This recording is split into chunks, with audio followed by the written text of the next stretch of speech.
अस्सलाम वालेकुम students, I am Akeel Ahmed, your teachers. मैं आपको अकाउंटिंग पढ़ाऊंगा। आज मैं पहला टॉपिक अकाउंटिंग शुरू करने जा रहा हूँ, अकाउंटिंग इक्वेशंस।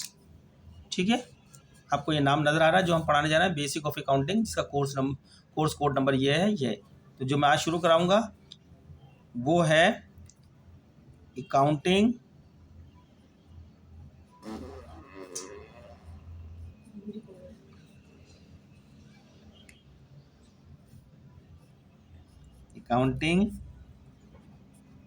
इक्वेशन। हर चीज़ की एक इक्वेशन होती है, इसी तरह अकाउंटिंग की भी एक इक्वेशन होती है।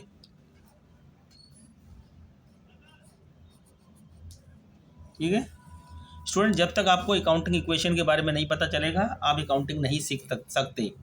ठीक है, हम यहाँ लिखते हैं अकाउंटिंग इक्वेशन क्या है। इम्तिहान में हो सकता है पूछ भी जाए कि what is fundamental accounting equation.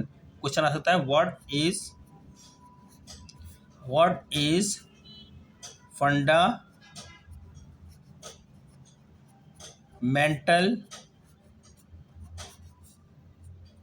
Accounting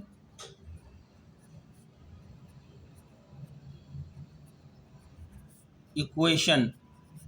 ये आपको पता होनी चाहिए। मैं यहाँ लिख रहा हूँ आपके सामने, अगर इम्तिहान में आ जाए तो आप अकाउंटिंग इक्वेशन को लिख दिएगा, लेकिन मेरा मकसद यहाँ लिखने का आपको समझाना है, जिसके तहत हम आगे अकाउंटिंग लेके चलेंगे।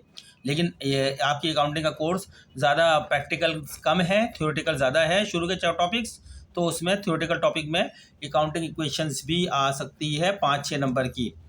ठीक है, जब आप लिखेंगे, जवाब देंगे व्हाट इज़ अकाउंटिंग इक्वेशंस, तो आप लिखेंगे असेट्स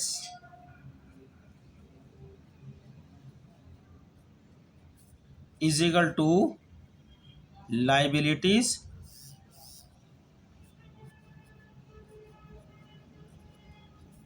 प्लस प्रोप्राइटरशिप।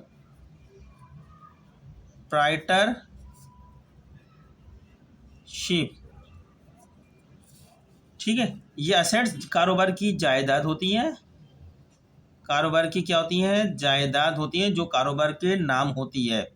ठीक है, लाइबिलिटीज कारोबार के ऊपर जितने कर्जे होते हैं वो कर्जों को कहते हैं लाइबिलिटीज। जितने कर्जे कारोबार के ऊपर होते हैं, जिसको कारोबार ने रीपे यानी वापस करना होता है, जिनसे लिए होते हैं कर्जे, उनको लाइबिलिटीज बोलते हैं। यानी ये लाइबिलिटीज कारोबार के ऊपर लाइबिलिटीज होती है। कारोबार ने कुछ लोगों से उधार में या बैंकों से उधार में पैसा लिया होता है, या सामान उधार में लिया होता है, और कुछ वादे पर लिया होता है। कुछ टाइम के बाद वो पैसा वापस करना पड़ता है, तो उसको कर्जा बोलते हैं। और ये वाला जो प्रोप्राइटरशिप्स है, ये मलकियत होती है। जिस शख्स ने अपना पैसा कारोबार को दिया होता है या कारोबार में इन्वेस्ट किया होता है, उसको प्रोप्राइटरशिप भी बोलते हैं, या ऑनरशिप भी बोलते हैं, या ऑनर बोलते हैं, या कैपिटल बोलते हैं। कैपिटल माने सरमाया, ऑनर माने मालिक। ठीक है, अकाउंटिंग इक्वेशन क्या कहती है, ये कह रही है, देखें समझने की कोशिश करें।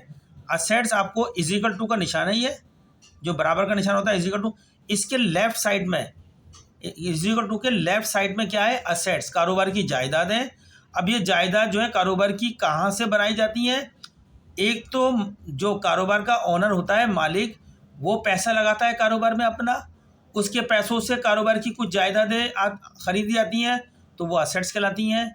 फिर कारोबार के अंदर कुछ और चीज़ें ज़रूरत होती है ख़रीदने की, तो मालिक के जो है इतनी पोजीशन नहीं होती कि और पैसा दे सके, तो फिर बाज़ार से, मार्केट से कारोबार कुछ कर्जा हासिल करता है, यानी बैंकों से लेता है या कुछ दोस्त हबाब से लेता है।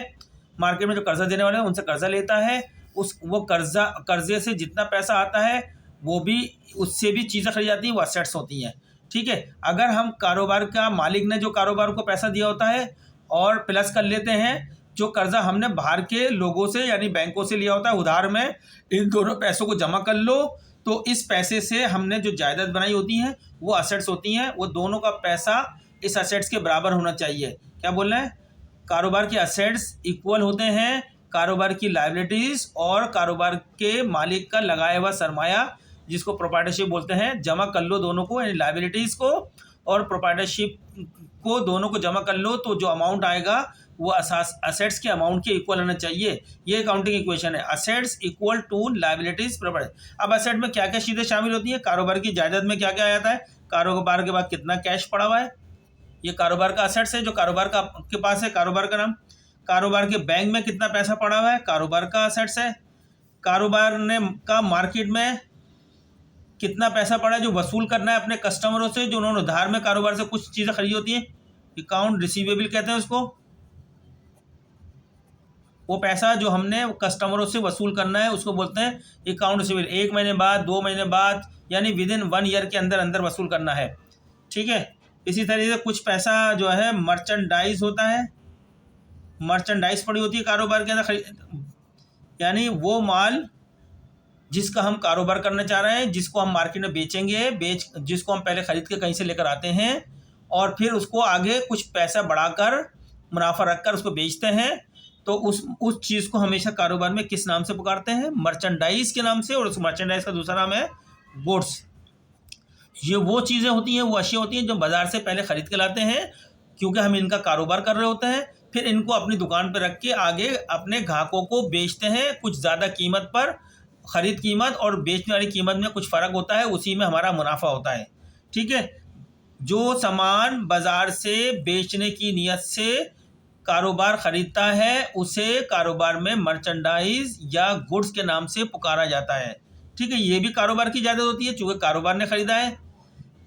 इसी तरीके से कारोबार के पास जो ज़मीन खरीदते हैं, कारोबार को ज़मीन चाहिए होती है कारोबार करने के लिए, वो भी कारोबार के नाम होती है, कारोबार का असेट्स होता है। कारोबार को कोई एक बिल्डिंग चाहिए होती है, कारोबार बिल्डिंग खरीदती है, तो वो भी कारोबार का असेट्स होता है। जो चीज़ कारोबार के नाम होगी, कारोबार की प्रॉपर्टी, जायदाद या असासे। जायदाद का दूसरा नाम होता है, मैं उर्दू में लिख दूँ यहाँ पे, असासे। ये कारोबार के असासे भी कहलाते हैं, ठीक है। असेट्स माने असासे या जायदाद। कारोबार के नाम बिल्डिंग हो गई, कारोबार ने अपने नाम से बिल्डिंग खरीद ली तो वो कारोबार का असेट्स है। कारोबार ने अपने नाम से फर्नीचर खरीद लिया, कारोबार के लिए ज़रूरत है, तो वो कारोबार का असेट्स है। कारोबार ने अपने नाम से इक्विपमेंट यानी कीमती साजो सामान, कंप्यूटर, टाइपराइटर, मशीनरी वगैरह खरीद ली, इक्विपमेंट्स या कैलकुलेटर वगैरह खरीद लिया, सब इक्विपमेंट कहलाते हैं। अपने नाम से कारोबार ने खरीद लिया, जिसका ओनर ऑन कर रहा है कारोबार, तो वो कारोबार का असेट्स यानी प्रॉपर्टी है कारोबार की।